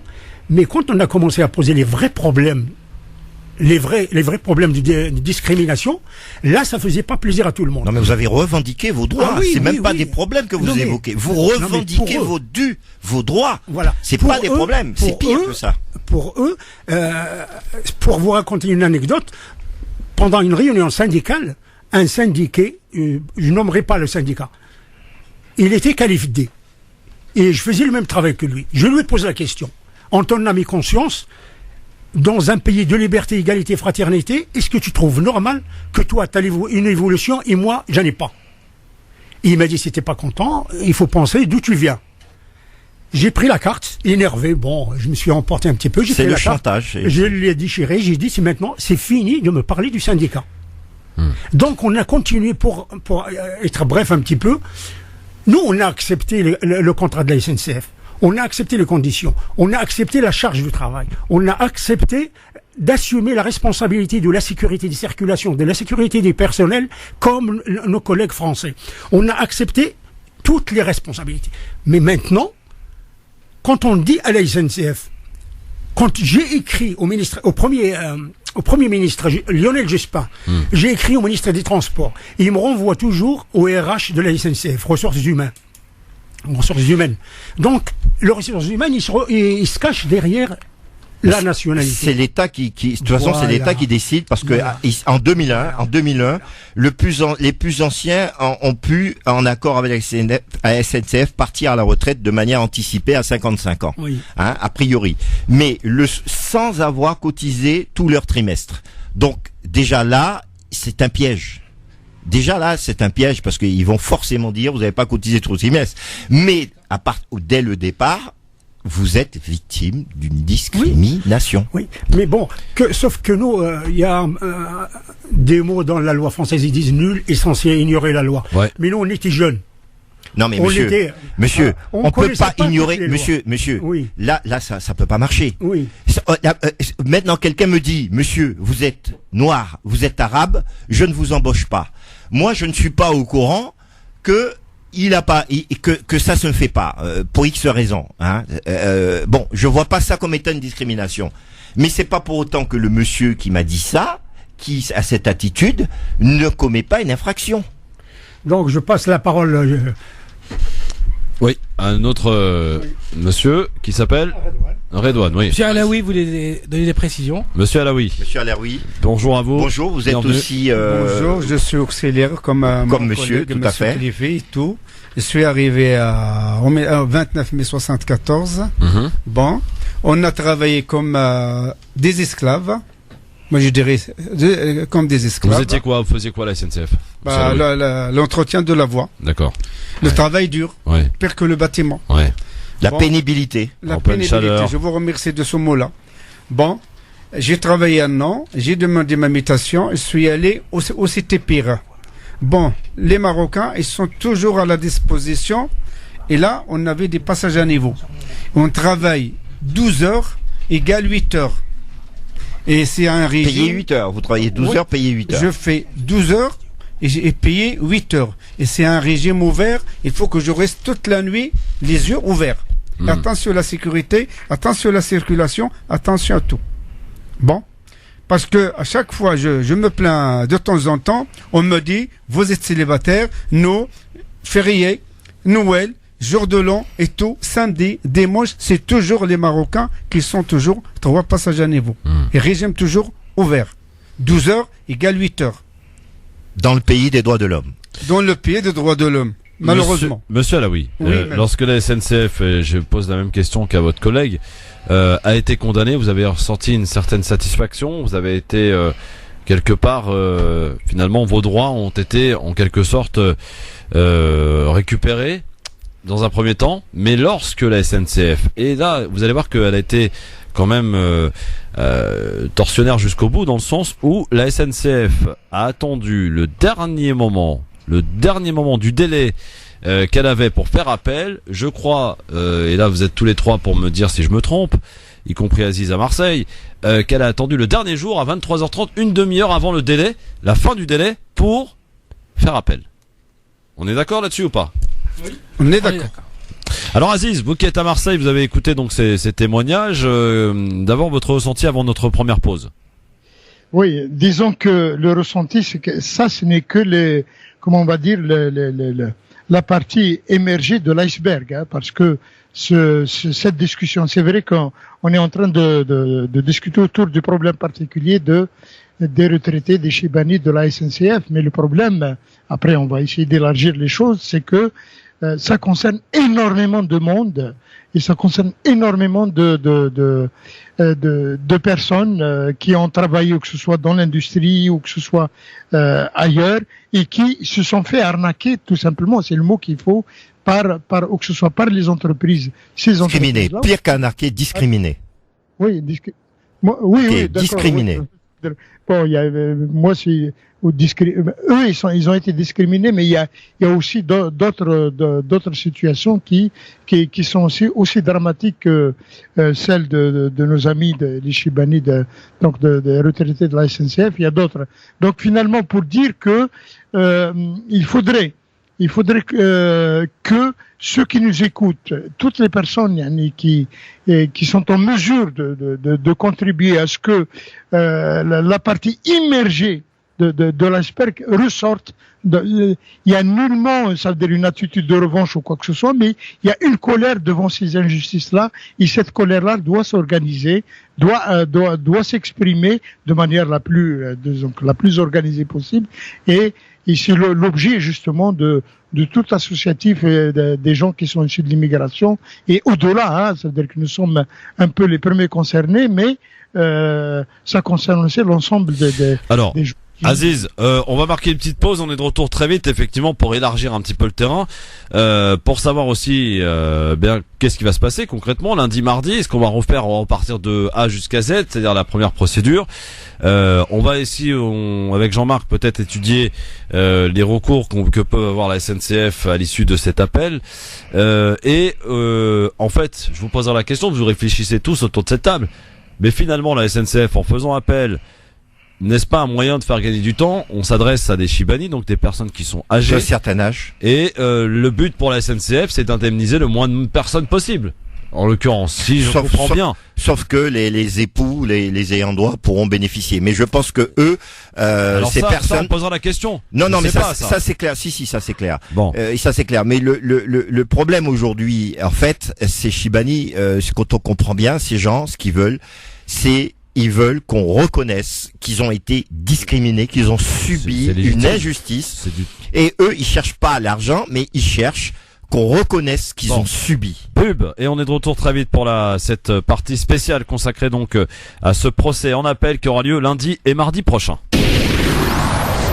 Le grand forum sur France Maghreb 2 en direct avec Jean-Marc Zébellus et nos invités bien sûr, ainsi que Aziz de Radio Galère qui est avec nous depuis Marseille pour cette émission réservée, consacrée à cette affaire des Chibani de la SNCF qui ont attaqué la SNCF au prud'homme, qui ont obtenu gain de cause, et la SNCF donc a fait appel en 2015, et nous arrivons au terme donc de cette longue attente pour ce procès en appel qui aura lieu donc ce lundi et ce mardi. Mais peut-être qu'il serait utile, avant d'entamer d'autres discussions, Aziz, si vous permettez, de rappeler ce qu'on reprochait à la SNCF, Jean-Marc. Tout à fait. Alors le jugement s'appuie sur le fait que ces 847 Chibani de la SNCF qui ont été victimes soulignent que l'entreprise publique qu'est la SNCF appartient à 100% à l'État. Ouais. Et que ils ont bafoué la convention numéro 97 de l'Organisation internationale du travail interdisant la discrimination au travail, l'article 14 de la communauté européenne des droits de l'homme qui interdit la discrimination en raison de l'origine, la convention bilatérale franco-marocaine interdisant la discrimination des salariés marocains, le code du travail qui interdit la discrimination en référence à l'article L 1132-1, le contrat de travail qui stipulait, je dis bien, le contrat de travail stipulait l'égalité de traitement et de rémunération. D'ailleurs, il y a un rapport qu'a fait et que Redouane pourra nous souligner. Le défenseur des droits. Le défenseur des droits, les grandes lignes qui va justement compléter les préconisations qui ont été faites. Redouane. Oui, en fait, il y a eu un rapport du défenseur des droits. Le rapport qui peut être trouvé sur la page Facebook consacrée aux Chibani. Alors faut nous donner justement pour que les gens puissent aller trouver justement les références, parce que c'est très important. On pourra le lire, il fait 26 pages, il est mis en ligne sur la page Facebook Chibani discriminé par la SNCF, mais je vais donner juste les grandes lignes. Les grandes lignes et les préconisations que donne le rapport du défenseur des droits, qui sera remis au président de la cour d'appel de Paris. Donc, le défenseur des droits préconise d'ordonner l'intégration rétroactive au statut de l'ensemble des cheminots embauchés sous statut PS25 en raison de leur nationalité. C'est pourquoi la SNCF a été condamnée, donc c'est discrimination par rapport à l'origine. D'indemniser le préjudice subi par eux du fait de la perte de chance de connaître une évolution de carrière comparable à celle des cheminots embauchés directement au cadre permanent. D'ordonner leur affiliation rétroactive à la caisse de prévoyance et de retraite du personnel de la SNCF, ainsi que la reddition de l'ensemble des bulletins de salaire des salariés concernés en conséquence.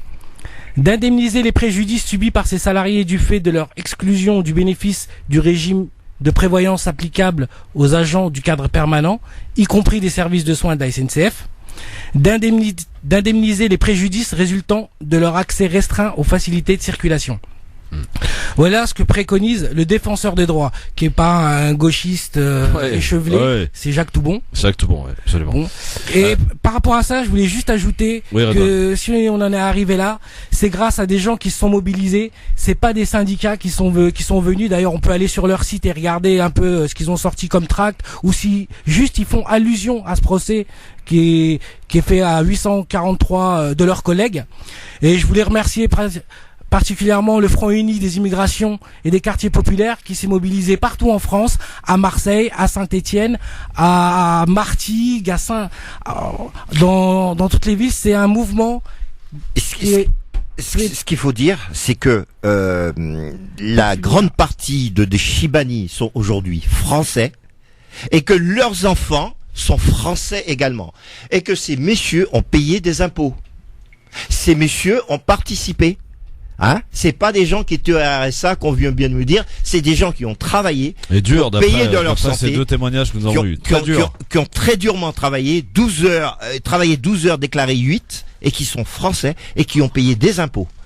Merci de le préciser, parce que de plus je dirais que quand ils sont venus travailler, c'était les travaux les plus pénibles, ceux de la pose de voies et maintenance voies.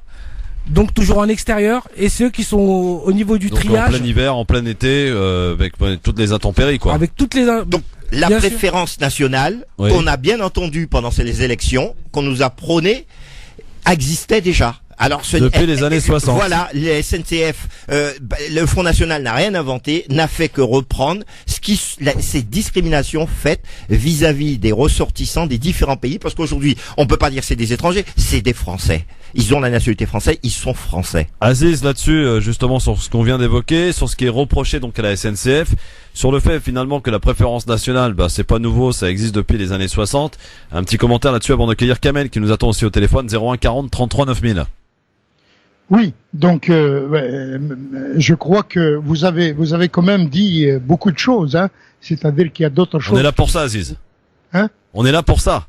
Oui, vous avez dit beaucoup de choses, et il y a d'autres choses. Qu'il faut dire aussi, il y a des personnes, il y a quand même dans l'immigration des gens qui ne sont pas français, qui sont encore de nationalité étrangère, et c'est leur droit, et qui ont construit cette France-là, et qui subissent et qui continuent à subir les affres de cette, que ce soit de la discrimination ou des contraintes, on va dire, d'ordre administratif. Je prends ne serait-ce que cet exemple-là d'obliger les gens à ce qu'on appelle à une sorte d'assignation à résidence sous peine de perdre un certain nombre de droits. Ça aussi, c'est une profonde injustice qu'il faudra aussi soulever. À savoir que quand quelqu'un, par exemple, se déplace, va dans son pays d'origine, là où il a encore sa famille, je parle, parce qu'il y a quand même des gens qui sont en train de croupir encore dans les foyers, hein, dans des chambres seules, etc. Et lorsqu'ils veulent rentrer dans leur pays pour voir la famille, il faudra pas qu'ils passent plus d'un certain temps, sinon on perd tout. Et ça aussi, c'est quelque chose qui continue encore à peser sur beaucoup de nos concitoyens, que ce soit marocains, algériens ou autres, ou sénégalais, tous les concitoyens, nos concitoyens. Donc ça, il faudra aussi signaler cette profonde injustice, et qu'elle soit prise en charge aussi. Voilà. Alors peut-être que Monsieur Alaoui ou son collègue pourra peut-être nous témoigner, nous raconter un petit peu comment ça se passait. Je sais qu'à l'époque, moi j'ai un ami dont son papa d'ailleurs fait partie des plaignants, qui était dans une chambre, une toute petite chambre, d'ailleurs la plupart du temps qu'il partageait à plusieurs, et effectivement nous décrivait des situations qu'on a du mal à imaginer aujourd'hui, en tout cas que cette jeunesse aujourd'hui ne pourrait peut-être même pas revivre, et heureusement d'ailleurs, mais que en tout cas ces anciens, donc ces Chibani, ont vécu quand même l'enfer, l'isolement, le travail dur, dans l'indignité. Dans l'indignité. Et ces gens étaient humbles, dignes, n'ont pas brûlé de voiture, n'ont pas cassé, c'est vrai, n'ont pas volé, n'ont pas rempli les prisons, et aujourd'hui, comment on les récompense? en les traitant comme du moins que rien. Et ça, c'est pas normal. C'est des êtres humains comme nous tous. Ils ont des droits, qu'ils soient français ou marocains, ils ont des droits et qu'il faut qu'ils fassent valoir leurs droits, ce qui est pas normal. Il faut que ce président de la République élu se prenne en charge de ça. Voilà, on lui lance un appel dessus parce que la SNCF a été condamnée aussi pour sa collaboration dans la déportation des Juifs. Et là, maintenant, aujourd'hui, là, par contre, il n'y a pas eu d'appel. Hein. Voilà, là, il n'y a pas eu d'appel. Et là, on est face à un autre cas de discrimination et il n'y a rien qui se passe. Il va falloir qu'il se passe quelque chose dans ce pays. Ouais. Monsieur Alaoui ou... Oui. Alors, oui. Là-dessus, sur tout ce qu'il a dit, racontez-nous un petit peu comment ça s'est passé quand vous êtes arrivé en France. Est-ce que c'est un petit peu comme la plupart de ces hommes, c'est-à-dire vous partagiez des chambres à plusieurs? C'était quoi vos conditions de vie à l'époque? Bah, écoutez, nous, on a été reçus dans notre établissement. Ouais. Donc, sur le contrat, il est bien stipulé qu'on devait avoir un logement digne. Ouais. Donc, on a eu un foyer, ouais. on a eu un foyer, mais spécial pour nous. Il y avait pas d'autres personnes. Compagnie, ouais. Non, nous, on avait un petit pavillon. Un petit pavillon. Dans le que vous partagez à plusieurs. Voilà. Donc, on avait des chambres individuelles, c'était correct. Ah, parce qu'il y en a qui n'ont pas eu cette chance, hein. Mais le problème, c'est pas ça. Parce que, la mise à l'écart, elle était déjà flagrante. Ouais. Parce que déjà, on était seuls dans un coin. Il y avait les mécanos, les conducteurs. Dans le temps, on les appelait les mécanos. Ils étaient à côté. On n'avait pas le droit d'aller dans leurs locaux. On n'avait pas le droit d'aller dans leur salle de télévision. Donc, bon, on a accepté le système. Mais plus on avançait, plus on comprenait le système, plus on commençait à mettre de la pression. On commençait à revendiquer un petit peu. À partir des années 78, donc, les syndicats, ils étaient de l'autre côté un petit peu. Quelques délégués honnêtes, je peux le dire, mais ils ont mal fini leur carrière parce qu'ils étaient discriminés autant que nous. Parce qu'ils parlaient, ils nous défendaient. Parce qu'ils dénonçaient. Ils nous défendaient. Moi, j'avais mon chef d'équipe, au lieu de finir calife D ou calife E, eh ben, il a fini le pauvre calife C parce qu'il défendait les gens. C'était vraiment quelqu'un qui avait la valeur syndicale. Donc, nous, on a continué sur notre lancée. La discrimination commençait déjà dans les moyens de transport. On travaille pour la SNCF, et on se déplaçait d'un point à l'autre, mais on n'avait pas de carte, on n'avait rien, on nous donnait des petits reçus qu'on utilisait journalièrement pour présenter au contrôleur. Mais bon, plus ça avançait, plus on cherchait à comprendre. Mais pourquoi ce système? Alors nos chefs directs, ils nous disaient c'est pas moi, donc ils nous renvoyaient dans la haute hiérarchie, ils transmettaient, mais rien ne changeait. À partir des années 80, là ça a changé un petit peu. Quand la gauche est arrivée au pouvoir, il y a eu une petite amélioration. La SNCF... Est-ce que ça a été un soulagement d'ailleurs cette époque, Monsieur Alaoui, vous vous rappelez évidemment comme si c'était hier l'arrivée de François Mitterrand au pouvoir en 81. Est-ce que ça a été un soulagement ou pas? Ah bien sûr, les choses ont commencé à bouger un petit peu. Ah, le Parti Socialiste a quand même fait des choses. À partir de 81, j'ai fait mon premier courrier au ministre des Transports. Ouais. Donc lui, il m'a renvoyé au RH. Donc le RH, il a dit bon, c'est pas moi, c'est l'État. Ceci compte, on a continué. Le RH vous dit c'est pas moi, c'est l'État. Ah oui, oui. Donc ça veut bien dire que c'est l'État qui est responsable de ça directement. Mais bien sûr. On est d'accord. Mais bien sûr, parce que si tu es une entreprise publique, le capital. Comment il peut en être autrement? Non, mais je veux dire, on est devant un fait accompli. Bien sûr. Hein? Où chacun se rejette la responsabilité finalement. Voilà. L'État d'un côté, la SNCF de l'autre. Voilà. Donc on a continué sur l'autre lancée. Victime. Et là, on commençait à parler des roulements de carrière. Mais la clause de la nationalité, elle a fait apparition, mais alors 100%. Et finalement, quand vous faites le bilan quelques années après, François Mitterrand arrivé au pouvoir, est-ce que ça a changé ou ça a fait évoluer les choses? Ça a fait évoluer un petit peu les choses. Ouais. Ça a commencé la SNCF déjà par manque de personnel, parce qu'ils voulaient pas embaucher. Le nouveau système de liquidation de l'entreprise commençait à arriver, donc ils voulaient nous garder à tout prix, mais nous, on n'acceptait pas n'importe quoi. Alors, on va peut-être accueillir Kamel qui est avec nous au téléphone avant de redonner la parole à Aziz à Marseille. Kamel, bonsoir.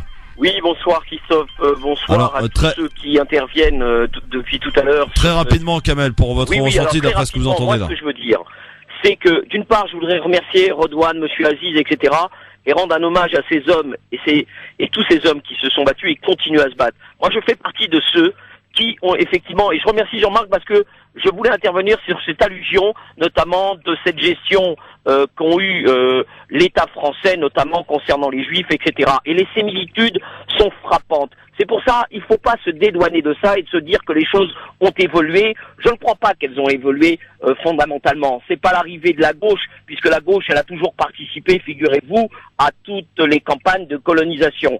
On peut édulcorer ici et là, mais il suffit de relire l'histoire. Ce que je veux dire aujourd'hui, très précisément, et Jean-Marc l'a très bien souligné, je crois qu'il faut interpeller le nouveau président de la République. Il faut sommer, je dis bien, et ne pas quémander, et ça je le dis à nos aînés qui nous écoutent, qui m'écoutent à l'écart, nous n'avons pas à quémander, nous avons à exiger. La posture est importante, et moi je fais partie de ceux qui seront avec vous lundi, mardi, si vous le souhaitez. J'ai très envie de rendre hommage à nos aînés, c'est très important que nous le fassions, et là je lance cet appel encore une fois, Christophe, à tous ceux qui nous écoutent, parce qu'on a l'habitude sur l'antenne de très souvent faire des revues de presse, etc., etc. Moi, je dis que c'est dans l'action qu'on s'honore d'être ce que nous sommes.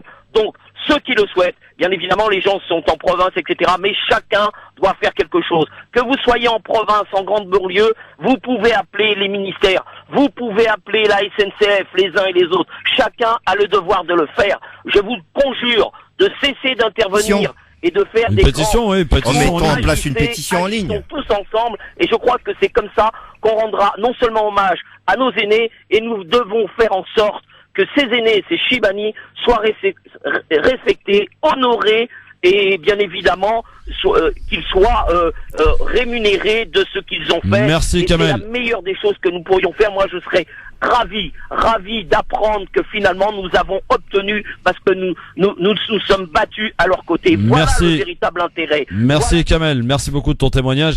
On va retourner faire un petit tour à Marseille, Radio Galère. Alors oui, avec Aziz. Nous sommes justement en simultané avec Radio Galère, Radio de Marseille, hein, oui. En direct. C'est ça, oui, c'est ce que je viens de dire en fait. Ouais. Hein, Aziz, sur tout ce qui a été dit, donc évidemment, faire un petit peu le point. Ce n'est pas indirect, ce sera un léger différé à cause d'un souci un peu technique. Hein, bon, donc l'émission passera un peu plus tard dans la soirée, quoi. Donc, très bien. Alors, Aziz. Hein, voilà. On vous écoute donc sur tout ce qu'on a dit, donc témoignage de Monsieur Alaoui, de Kamel aussi qui appelle. Ça c'est une bonne idée, Redouane. Est-ce que d'abord les gens, les auditeurs qui écoutent cette émission, qui peut-être découvrent, je sais pas, cette affaire tellement elle est peu ébruitée, eh bien peuvent venir vous encourager. Est-ce que c'est possible ça, lundi, mardi? Ah oui, c'est possible. C'est où? Ça se passe où? À quelle heure? Dites-nous tout, Redouane. Alors on appelle à un rassemblement devant le palais de justice de Paris, ouais, au 10 boulevard du Palais. À 13h35, enfin 13h30 pardon, 13h30. Ouais, lundi. Lundi, oui. D'accord, 13h30 lundi devant le Palais de Justice de Paris. Ouais. D'accord.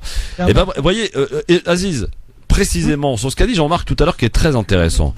Sur ces jeunes qui pour revendiquer ou pour afficher leur mécontentement vont aller brûler des bagnoles. On a affaire là à des gens dignes, des gens qui ont travaillé, qui ont connu la galère. Et le mot est faible, qui ont connu l'humiliation, la discrimination, privés parfois de leur famille, qui ne pouvaient pas les rejoindre. Pour la plupart d'ailleurs. Attention. Et qui n'ont pas été eux brûlés des bagnoles ou s'en prendre à des gens qui n'avaient absolument rien à voir. Ont travaillé, ont subi et ont essayé légalement, le plus légalement possible, de faire entendre leurs droits. Quel bel exemple, quelle belle gifle reçue par toute cette jeunesse aujourd'hui qui n'a rien trouvé d'autre. Alors je vais pas encore généraliser, mais que pour revendiquer, à y brûler ou à y s'en prendre à des structures finalement qui les servent eux.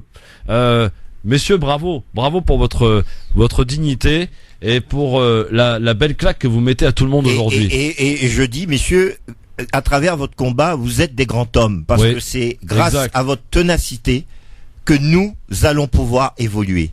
Grâce à votre ténacité, vous n'avez pas baissé les bras et nous devons prendre chaque jour, à chaque quotidien, exemple sur vous.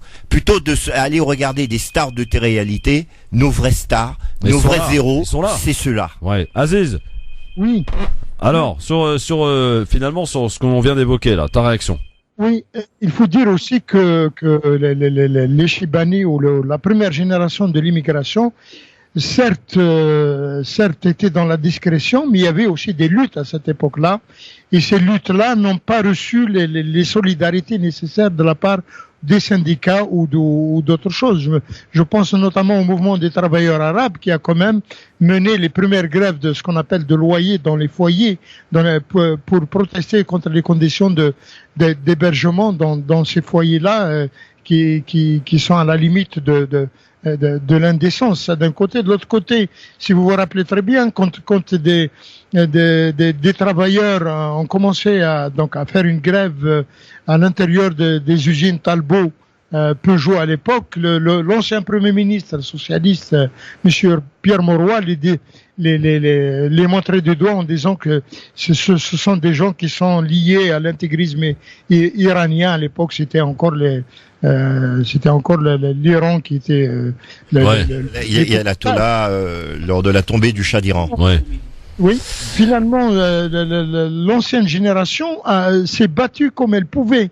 La génération actuelle, devant l'état de ce qu'on appelle de clochardisation des quartiers populaires et des injustices, parce que quand on fait un constat maintenant, les conditions sociales de je ne sais pas, de la troisième ou la quatrième génération issue de l'immigration post-coloniale, elle est en dessous sur le plan de niveau social que les premières générations qui avaient du travail. Quel travail, quel débouché qu'on donne ce qu'on appelle à la génération actuelle, si ce n'est que des emplois type catégoriels qu'on stigmatise. Il y a que ce qu'on appelle le secteur de la sécurité, c'est-à-dire les surveillances, et c'est tout ce qu'il y a comme emploi pour la jeunesse. Et cette jeunesse-là se révolte comme elle peut. Certes, personne n'est d'accord pour qu'on brûle des voitures, d'autant plus qu'on brûle des voitures. J'aurais une question à poser. Aujourd'hui, quel est le montant de votre retraite aujourd'hui? Monsieur Alaoui, votre retraite, vous touchez combien aujourd'hui? Monsieur Khelifi. Monsieur Khelifi. De toute façon, la retraite, elle est de 1100 €. Mais par contre, il y a un petit peu de complémentaire. Ils nous ont collé à un système qu'on n'a jamais demandé, mais ils nous ont collé à une assurance des cadres. On cotisait pour les cadres. Mais qu'est-ce que j'ai à voir avec les cadres, moi, avec ma petite, bien sûr. mon petit niveau? Et je cotisais pour les cadres. Aujourd'hui, on me donne 95 €. 95 €. Et au niveau de la couverture sociale? Là, je suis à la sécurité sociale, je suis à peu près comme tout le monde. À peu près, mais pas comme tout le monde. Mais je me pose la question, est-ce qu'aujourd'hui, dans la mère patrie à laquelle j'appartiens, parce que je suis français, et je le revendique, je suis d'origine marocaine, je le revendique, ce pays, je l'aime. Mais ça s'entend à travers vos propos, mes grands-parents, ils sont battus pour la France. Mais aujourd'hui, on regarde, on voit les remerciements. Mais je baisserai pas les bras. Moi, je serai pas complexé. Aujourd'hui, j'ai dit à la France, assume ta responsabilité. Assume ce que tu as signé mondialement et au niveau de l'Europe et au niveau du Maroc. L'histoire de la liberté, égalité, fraternité, j'ai dit à la France, il faut pas que ça reste de l'encre sur papier. Ouais, exact. Et il faut qu'on rentre en application. Ça suffit. Ça suffit, stop. J'ai dit aux jeunes, je lance un appel aux jeunes, au lieu d'aller brûler les voitures, au lieu de rester dans les halls des meubles, j'ai dit, bougez-vous, cherchez du travail, battez-vous, mais il y a un proverbe qui dit, le droit ça s'acquiert. On viendra jamais donner vous donner vos droits et vous faire cadeau. N'attendez pas ça. Il faut aller les Parce que l'humain, il reste le loup de l'humain. Il nous reste une petite minute, pardon. Je vais juste rappeler, donc c'est lundi que ça commence, 13h30 devant le Palais de Justice de Paris. C'est au métro Cité, sur la ligne 4. C'est à côté de la préfecture de Paris, en fait, préfecture de police. Que vous avez rendez-vous tous et toutes. Et alors là, ça serait un immense respect que de leur faire, si toutefois vous avez la possibilité de venir les soutenir, ces Chibani, qui sont au nombre de 843, qui ont attaqué la SNCF pour ce prochain appel. Jean-Marc y sera, donc on fera des directs avec toi, Jean-Marc, si tu veux bien. Oui. Je vais juste laisser la parole pour finir à Redouane. Donc finalement, il y a ce procès en appel. Et on espère en tout cas que cet épisode va se refermer et que tout le monde va être récompensé, va récupérer ses droits en quelque sorte, enfin une certaine dignité en l'occurrence. Oui, c'est ce qu'on souhaite. On souhaite de toute manière que la SNCF ne s'enlise pas encore à chercher de la cassation et à discriminer encore plus. Et encore plus, parce que cette histoire, c'est aussi un... Mais ce qui est important, c'est que ça soit confirmé surtout. Oui, le jugement soit confirmé. Au vu de tous les arguments qu'on porte, j'ai grande espérance que ça soit confirmé. Je voulais juste ajouter une chose. Oui, très vite. Parce que, il nous reste 30 secondes. Voilà. Ce combat, c'est le combat de nos anciens. Ouais. Et c'est à nous de nous battre pour nos anciens. Ça va pas être SOS racisme ou je ne sais pas quoi, ou la LICRA qui vont venir défendre ces grands principes-là. Et ce combat des Chibani de la SNCF, il englobe cette fameuse clause de nationalité qui prend 7 millions d'emplois fermés aux extra-européens en France, et ça concerne la fonction hospitalière, la fonction territoriale, les enseignants, et là-dessus on a besoin de nos amis syndicats pour mettre une pression sur cette fameuse clause de nationalité. En tout cas, un grand bravo et un grand soutien de notre part, messieurs. Sachez que nous sommes avec vous et derrière vous. On va laisser la parole peut-être à Aziz, mais en 30 secondes, Aziz, pour conclure. Même si il y a ce qu'on appelle, c'est un peu haché comme retransmission chez nous là. Moi, je dis, je donne rendez-vous à tous les Marseillais qui vous écoutent, là. Donc, ce lundi, à 18h30, le lundi 15 mai à 18h30, on bat des escaliers Saint-Charles, de l'escalier, ce qu'on appelle de la gare de Saint-Charles, oui. On vous donne rendez-vous pour venir, justement, exprimer un peu votre colère et solidarité. Merci. Merci beaucoup, Aziz. Merci beaucoup, en tout cas, Radio Galère. Messieurs, merci à Radio Galère. Bon courage et bravo pour ce que vous avez montré à la France entière, aux auditeurs qui nous écoutent. Alors, un petit mot. On vous remercie. À bientôt, messieurs. Du fond du cœur, on remercie les auditeurs qui nous ont supportés. Donc, on remercie Aziz d'ici jusqu'à Marseille. C'est un recommandé avec accusé de réception. Merci. Merci, messieurs. À très vite et bon courage. Et j'espère que tout le monde sera nombreux. Donc, lundi, 13h30, devant le Palais de Justice de Paris, Métro Cité. On parle de ça, c'est quand même terrible. Alors, on rappelle, Jean-Marc, c'est très important, c'est lundi 13h30 devant le Palais de Justice de Paris, c'est au Métro Cité. Franchement, si vous avez vraiment du temps, vous avez la possibilité de venir, même pour votre pause déjeuner que vous pouvez peut-être décaler, venir ne serait-ce que les soutenir. Ce n'est pas que le combat des Chibani, c'est aussi notre combat. Plus jamais ça. Ouais. Plus jamais ça. C'est vachement important. Moi, je veux m'y rendre personnellement. Parce que plus jamais ça, et que nos enfants ne le connaissent pas, cette chose, que ça disparaisse complètement. Et voilà, en tout cas, un bel exemple qui est donné de pouvoir lutter, j'allais dire, avec le respect et surtout la dignité. Allez, on va maintenant tout de suite faire un petit coup de libertad. Ça te dit, mon cher Jean-Marc? Évidemment, nous sommes là pour ça. Si vous voulez l'engueuler, c'est le moment d'appeler. 01 40 33 9000. Allô, bonsoir. Oui, bonsoir Christophe, bonsoir Monsieur Jean-Marc. Ça fait un grand plaisir de voir Jean-Marc. Vraiment. Vous avez bien animé le débat, vous et Christophe. Non, c'est surtout Christophe qui a animé le débat. J'ai participé. Ouais. Vous avez quoi animé? Simplement, je vous remercie infiniment, mais ce que j'étais à dire, il y a une chose qui me taraude. Vraiment, déjà, Christophe l'a déjà évoqué il y a de cela à peu près 1 an. Moi, je ne comprends pas, dans certaines cités, il faut dire la vérité, je ne comprends pas comment des gens, des jeunes, qui ne travaillent pas, font des rodéos avec des voitures qui valent des Audi, des BMW, qui valent dans les 30 000 euros, 40 000 euros. Ils font de la vie, ils font des rodéos dans certaines cités. Je me demande pourquoi la police municipale, c'est-à-dire, n'intervient pas. On voit ça, ils font ça à l'heure des sorties des enfants d'école. Vous voyez, imaginez-vous, c'est les enfants quand ils sortent d'école, avec une vitesse excessive. Vraiment, c'est un... moi, quand je vois quelque chose dit à la radio, il faut que je le dise, il faut que je le... et voilà, je vous remercie. Merci, Kamel. Merci, Kamel. Merci. Au revoir, à bientôt. 01 40 33 9000, c'est le moment de prendre la parole, évidemment, sur France Maghreb 2. Vous voulez nous dire un petit truc en particulier, n'hésitez pas. 01 40 33 9000, c'est le moment de décrocher votre téléphone. Allô, bonsoir. Oui, bonsoir Christophe, c'est Abdelrahman de Paris. Bonsoir Abdelrahman. Bonsoir Abdelrahman. Bienvenue, on vous écoute Abdelrahman, allez-y. Bonsoir Jean-Marc. Moi je pose une question, un député en Algérie, il sert à quoi? À partir du moment qu'il n'a pas de souveraineté politique, il n'a pas de liberté politique, il représente qui? Pour moi, c'est des opportunistes. La preuve, on a un député en France qui s'appelle Jamel Bourras, et on a eu les promesses électorales durant 2012. Il n'a jamais tenu ses promesses électorales, comme par exemple rapatriement des corps. les tarifs de Air Algérie, les problèmes des consulats, hein, les passeports, etc., etc. Et en même temps, il a été réélu, ce monsieur. Donc moi, je me pose des questions. Est-ce que réellement, on a une conscience politique, nous les Algériens, ou non?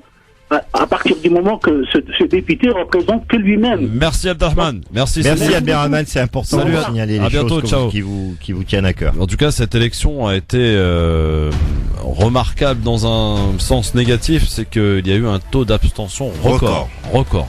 C'est assez incroyable d'ailleurs. Allô, bonsoir. Allô, bonjour. Bonjour monsieur, quel est votre prénom et votre ville d'appel s'il vous plaît? Alors, Farid de Corbeil-Essonnes. Salut Farid. Christophe. Salut Farid mon ami, comment tu vas? Ouais, et toi, ça va? Impeccable Farid, on t'écoute. Belle émission. Je rends hommage aux Chibani déjà. Ouais, super. Et j'invite tout le monde à aller les soutenir. Hein. Et puis j'ai quelque chose à dire en ce qui concerne les foyers Sonacotra. Oui. Est-ce que vous savez que les foyers Sonacotra ont été construits par le président défunt algérien Ouari Boumediene? C'est lui qui a tout financé pour les immigrés algériens. Voilà, c'est tout ce que j'avais à dire. Et puis je soutiens les Chibani. Merci Farid. Merci pour l'émission. À bientôt. Continuez comme ça. Salut du côté de Corbeil-Essonnes, je les salue tous d'ailleurs. Corbeil-Essonnes, Saint-Germain-les-Corbeilles, Saint-Pierre-du-Perret, Évry.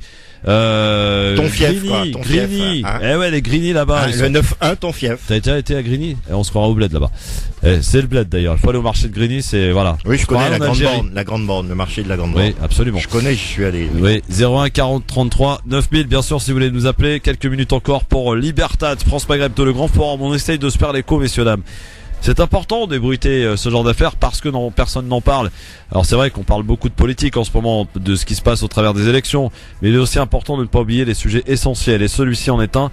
Et quel bel exemple de dignité que viennent de nous donner pendant une petite demi-heure, 45 minutes, ces messieurs qui aujourd'hui continuent de se battre et qui ont toujours lutté dans la légalité pour essayer d'obtenir un respect et leurs droits. Allô, bonsoir.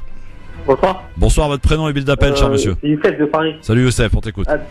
Tout d'avant, je devrais dire, franchement, Jean-Marc Bénédus, c'est la classe. Hein. Non, t'es son cousin? Non, c'est pas une question de classe. C'est grave ce truc. Moi, j'ai ce truc à cœur. C'est une discrimination en fait que j'ai à cœur. Je voudrais parler sur ce sujet, c'est un scandale. Là. Ça me fait mal au cœur. Je vous dis franchement, ils ont été condamnés, hein. Donc là, il s'agit du procès en appel. Ouais, c'est l'appel, bien sûr. Et là, ils essayent de gagner du temps, en fait, pour être clair. Hein. Ils ont essayé de gagner du temps parce qu'on s'adresse à des Chibani, donc des personnes âgées. Et l'objectif de la SNCF, c'est d'indemniser le moins de personnes possible. Voilà, on a bien compris. Hein. C'est incroyable. En 2017, il y a encore de la discrimination. La SNCF, en plus, un grand nombre de trucs comme ça. Scandale. Merci Youssef. Merci pour le soutien, en tout cas. À bientôt. Ciao du côté de Paris. Allez, peut-être un dernier ou une dernière pour cette semaine, pour ce soir, avec l'ami Jean-Marc Zébélus qui fait appeler sa famille, bravo. 01 40 33 9000, bien sûr, pour nous appeler. Non mais c'est toi qui m'as appris, hein. Je veux dire, je te coupe, t'es un peu mon prof, hein, à la radio. Ouais. N'oublie pas. Ouais. 01 40 33 9000, bien sûr, si vous voulez prendre la parole une dernière ou un dernier pour cette semaine, pour aujourd'hui, et rendez-vous tous donc lundi 13h30 devant le Palais de Justice de Paris pour soutenir ces Chibani. Allô, bonsoir. Allô, bonsoir, prénom et ville d'appel, cher monsieur.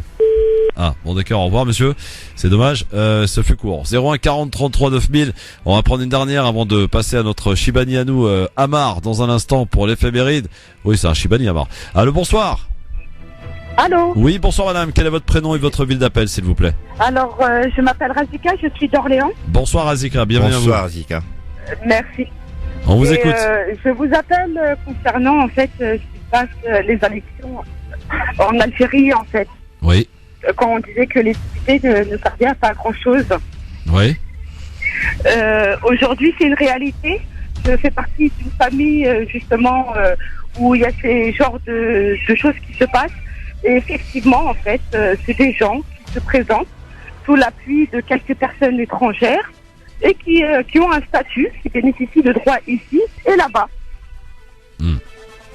Effectivement, et ce qui est regrettable, c'est que la plupart des Algériens et également des médias, je peux vous le dire, Moi personnellement, j'en ai jamais rencontré. Je les connais pas ces messieurs dames. Ah oui. Ils sont aux abonnés absents. Moi, je dénonce. Une fois élus, on les voit plus. Ils se cachent. Réellement. Ouais. Merci Razika. Merci Razika. Une fois élus, ils se cachent, on les voit plus. Voilà. Ils réapparaissent que pour les élections, pour se faire entendre et pour éventuellement se faire réélire.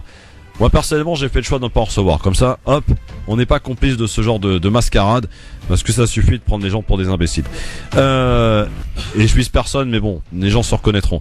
C'est terminé pour cette semaine, en tout cas, bien sûr, pour ce grand forum qui se poursuit quand même au-delà de 18h, donc dans quelques minutes après le flash avec notre ami Amar et pour l'éphéméride, le sport avec Ral Bécheni, la télé avec Jérémy, avant de retrouver dans une petite demi-heure Parler Islam. Merci monsieur Zébélus. Merci monsieur Christophe Feu, ce fut un réel plaisir. Christophe quoi? Monsieur Christophe Fro. Oui, j'ai pas dit l'affreux.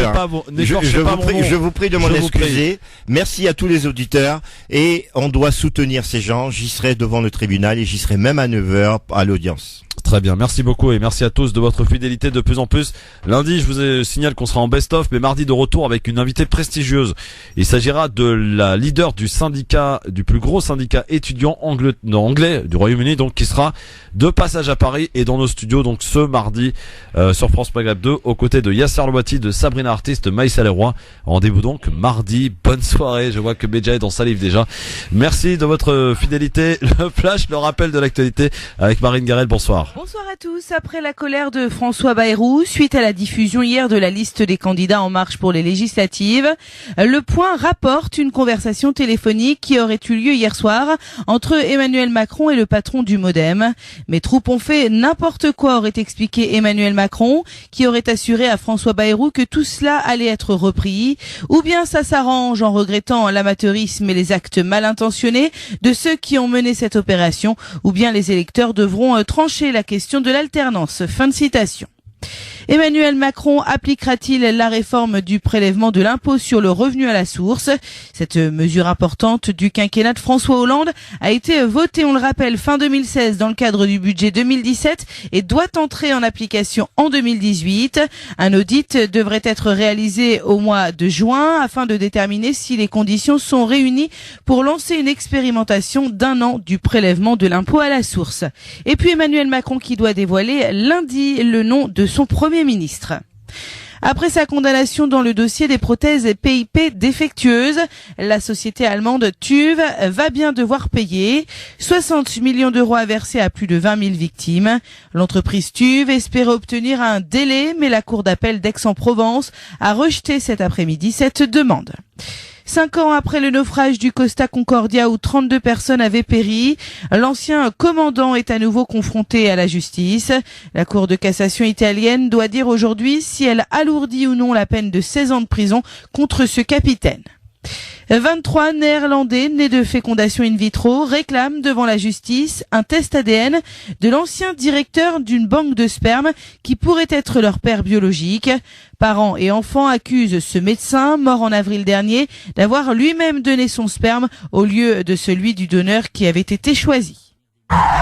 France Maghreb 2, service, info, musique, divertissement. France Maghreb 2. France Maghreb.